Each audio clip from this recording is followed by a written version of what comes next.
O número de passageiros afetados por cancelamento de voos no Brasil disparou em 2022 e superou inclusive os índices registrados na pré-pandemia. Repórter Beatriz Manfredini volta aqui ao Jornal da Manhã. Esses números significam o quê? Representam o quê, Beatriz? Olha, Thiago, os números de pessoas que tiveram voos cancelados em todo o país no ano passado e nos outros anos mostram esses problemas recorrentes, né, que os passageiros acabam tendo quando precisam fazer um voo e mostram que os números estão crescendo em vez de diminuir. Nós temos aqui um levantamento da AirHelp que mostra o seguinte, que em 2022, 1 em cada 62 passageiros teve o voo cancelado em um embarque aqui no país. No total, foram 1.300.000 passageiros afetados, de um total de um pouco mais de 82 milhões de clientes. Esse número, então, de 2022 é maior do que o registrado em 2021, quando 1 em cada 114 passageiros teve o voo cancelado, e maior, inclusive, do que o registrado em 2019, durante ali a pré-pandemia, né, da Covid-19, um ano antes da chegada da Covid-19 ao Brasil, quando nós tínhamos um passageiro com voo cancelado a cada 71. Então, 2022 foi o ano realmente com esse maior número aí de cancelamentos. Eu falo neste momento, Thiago, aqui do aeroporto de Congonhas, né, em São Paulo. A gente aproveita para falar um pouco do movimento aqui, sábado de manhãzinha, momento bastante cheio de gente. Aqui o pessoal embarcando principalmente para os voos domésticos, né?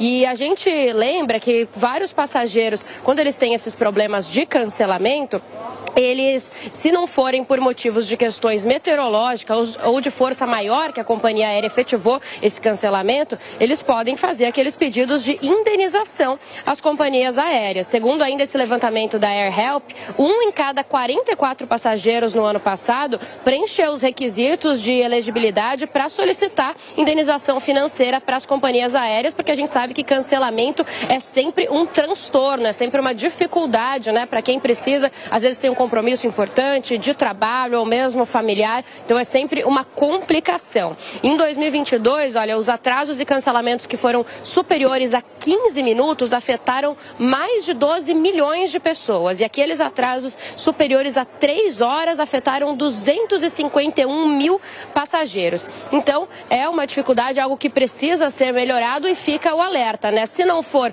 por uma condição meteorológica ou de força maior, os usuários, os clientes das companhias aéreas podem e devem pedir indenização, pedir todos os direitos certinho, Thiago. Sem dúvida, e sem falar os preços das passagens aéreas, caríssimas as passagens. A Beatriz Manfredini volta no Jornal da Manhã com outras informações. José Maria Trindade, bom, você que é o repórter ESSO aí em Brasília, testemunho ocular da história, você acompanhou também a discussão da entrada do Código de Defesa do Consumidor. E as companhias aéreas desrespeitam esse código. Muitas vezes as pessoas ficam nos aeroportos perdidas, sem nenhuma informação, e muitas vezes informações protocolares, né, Zé?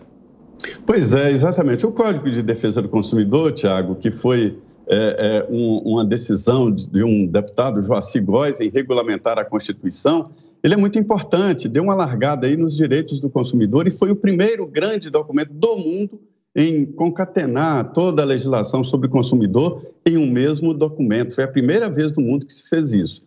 E ele dá ao consumidor direitos diante de um grande poder que é o empresário. Ele tem o grande poder. Você, quando compra uma passagem, você está assinando um contrato e nem se dá conta disso, porque é um contrato longo, cheio de cláusulas, e o Código de Defesa do Consumidor dá ao consumidor o direito de não obedecer cláusulas restritivas de direitos quando essas cláusulas não estão explícitas, né? E acontece o seguinte, que o Código deu ao consumidor o direito de reclamar. Quais são as consequências disso? Eu conversei com o ex-ministro do Turismo, Gilson Machado, que fez um grande trabalho e levantamento do porquê a passagem no Brasil é tão cara. E aí abriram o mercado. Quantas empresas de aviação vieram? Nenhuma, porque o pessoal tem medo exatamente desta reação jurídica do brasileiro. Eles têm direito, mas a reação está desproporcional.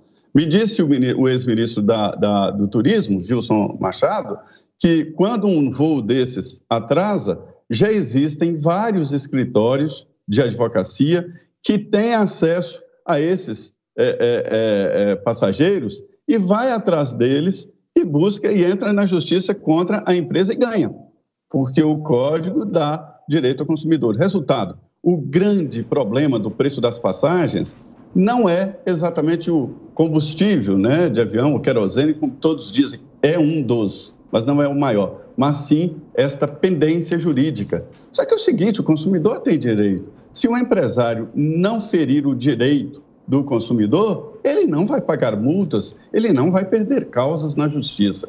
Então é isso. E só para complementar, já existem deputados aqui questionando o preço da passagem quanto a essa instabilidade. Quanto custa uma passagem de Brasília a São Paulo? Ninguém sabe. Depende da hora, do dia que você compra. Bom, de volta à política, em uma palestra